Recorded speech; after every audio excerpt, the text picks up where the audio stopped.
د رمضان المبارک په دریشتمه شپه باندې یا په دریشتمه ورځ باندې څو کم چې محترمو دا وظیفه کوي، الله پاک به د انسان ته دومره مال ورکړي چې د انسان به محترمه مالا مال کی، بلکې د انسان به کروڑ پتی شي. محترمو دومره ناشنا وظیفه ده، دومره حیرانون کې وظیفه ده چې په یو څو ورځو کې الله پاک تاسو محترم مالدار کی. لیکن تاسو صرف دا وظیفه په اخلاص باندې د زړه په توجه باندې او کم طریقه کار زه تاسو ته په دې کلپ کې هایم، ان شاء الله په دې عمل وکړئ. مال او دولت او رزق دا محترم تاسو په کولې تاسو په صبر راځي، تاسو بچرتم دې پسنه ورځي. بسم الله الرحمن الرحیم.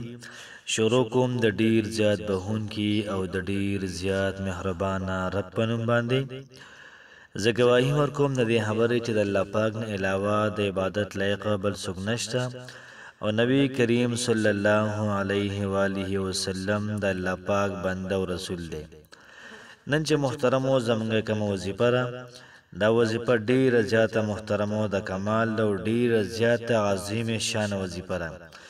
که تاسو هم چرته د الله پاک نه رضا غواړئ، نو هم دا وظیفه هم نن شروع کړئ. ان شاء الله العزیز دومره پاورفل وظیفه را، بالکل حیرانون کی وظیفه را. د وظیفې چې کومه ترجمه ده، کم آیاتونه دي د هغې کومه ترجمه ده تاسو ته ویم. ان شاء الله العزیز تاسو ته پته ولګي، الله پاک به دومره مال او دولت درکړي، تاسو ته حیرانه بشئ. الله پاک به تاسو له عزت درکړي، او دغه رنګ محترمو الله پاک به تاسو له هر قسم خیر درکړي، او الله پاک به تاسو د ذلت نه محترمو دا وساتي. دومره بهترین او عظیم شان وظیفه ده.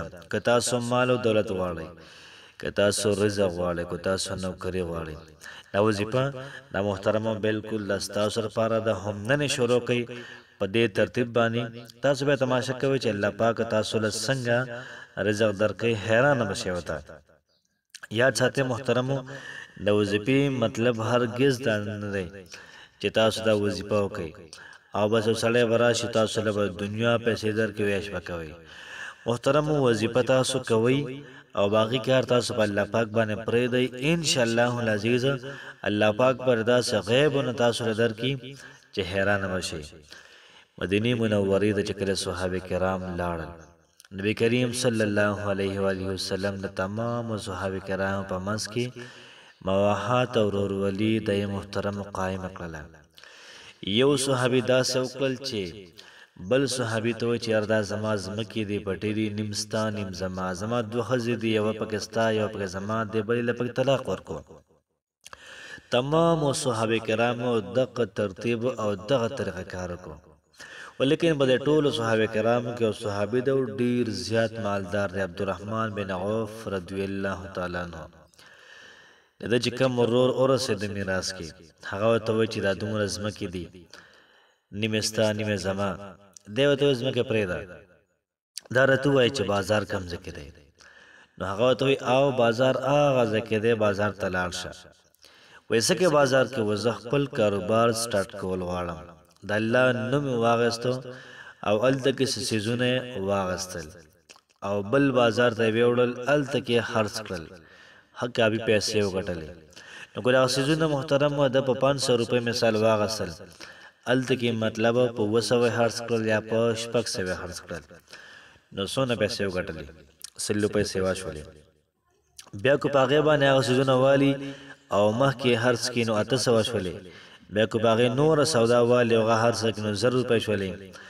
نو دغه رنګې عبدالرحمن بن عوف د مدینې منورې د ټولو صحابه کرامو نه د ټولو نه اعلی او ډیر زیات مالدار شو د اعتبار د پیسو باندې. کله کله به جړل چې نبی کریم علیه الصلاۃ والسلام ما یو پلیټ نه خوراک او موږ ول ډیرو پلیټونه نه خوراک او اسنه الله پاک د هغه بدله په دنیا کې راکې نه. یاد ساتئ محترمو، د داسې صحابه کرامو چې په دنیا کې مهنت یې کړی، نو تاسو وظیفه وکړئ او بیا ورسره محترمو یو سوچ وکړئ، مهنت شروع کړئ. بس یو ذهن کې یو آیډیا والی سوچ وکړئ چې ته کوم کار ښه کولی شي، په کومه نه ښه پوهېږي، د زیرو نه به شروع کوه.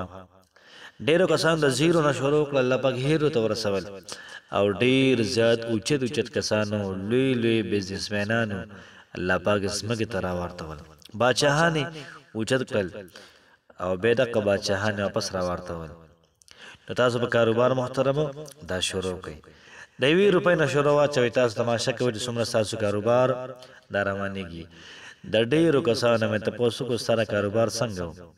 نو چا وایي ما د 100 روپو نه کاروبار شروع کړی، چا یې ما د 1000 روپو نه شروع کړی، چا یې ما د 10,000 روپو نه شروع کړی دی. نو که تاسو سره پیسې لږې وي، د لږو پیسو نه کاروبار شروع کړئ، وړوکی کار شروع کړئ، انشاءالله العزیز الله پاک به تاسو له د غټ کار توفیق درکړي. وظیفه داسې ده، تاسو به راواړوئ سورت آل عمران آیت نمبر 26 راومړو. تاسو به یو آیت میلاو شي، قل اللهم مالک الملک تؤتي الملك ما تشاء وتنزع الملك مما تشاء وتعز ما تشاء وتذل ما تشاء بيدك الخير إنك على كل شيء قدير. قل و پیغمبره اللهم ای الله پاک مالک الملک ته بادشاہ د بادشاہانوی، تؤتی الملک تور کې حکومت من تشا چاته چې غواړي. زمونږ پیسې پکاري، زمونږ رزق پکار، نو حکومت کر سره راځي، نو کېدای شي حکومت هم الله پاک درکړي، د خپل کور حکومت، د خپل کلي، د علاقې څومره تا کې صلاحیت تعالی درکړي الله پاک. وتنزع الملک ته اهل د خلکو نه حکومت او بادشاهي ممن تشا چاته چې غواړي،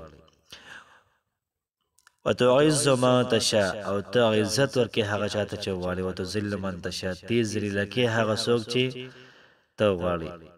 بیدک الخیر ستا په لاس کې خیر دی، یا الله پاک ستا په لاس کې خیر د کاروبار راکا، نوکری راکا، رزق راکا، پیسې راکا، ستا په لاس کې خیر دی. اوملی ده انک علی کل شیء قدیر، یا الله پاک ته په هر څه باندې قادر دی. نو چې الله پاک په هر څه باندې قادر دی، تعالی رزق درکولی شي که نه؟ الله پاک په هر څه قادر دی، پیسې درکولی شي که نه؟ الله پاک په هر څه قادر دی، تعالی کاروبار درکولی شي که نه؟ په دې هم الله پاک قادر دی چې تا د پوره جهان بادشاه کی قادر دی، ولیکن تا کې به هغه صلاحیت نه وي، ځکه بادشاهي درکوي نه دی. تا که څومره صلاحیت دی، د صلاحیت مطابق الله پاک ما تعالی رزق راکوي. یو سړی غریب دی ولې غریب پیدا شوی دی، یو سړی مالدار دی ولې مالدار دی؟ دا ځکه الله پاک ته پته وکړو دا غریب سړی که مالدار کم دا به ورانېږي، که چېرته دغه مالدار سړی غریب کم ناشکري کوي. یاد ساتئ چې الله پاک سم کړی دی، ښه کړی دی، خو موږ به نور هم کوشش کوو الله پاک د خپل در نه موږ له سره راکړه، د خپل رزق نه موږ له سره راکړه، د خپل مال او دولت او پیسو نه سره راکړه، د خپل د قدرت د خزانو نه موږ له سره راکړه. نو دا وظیفه کول محترمو روزانه 41 پیری، یو 40 پیری دا کول دي. انشاءالله العزیز تاسو تماشا وکئ، الله پاک به ستاسو مالی حالت سره بهتر کړي، خو لیکن محترم کوشش دا کول پکاري. الله پاک مو خوشاله آباد ساته. السلام علیکم ورحمت الله وبرکاته.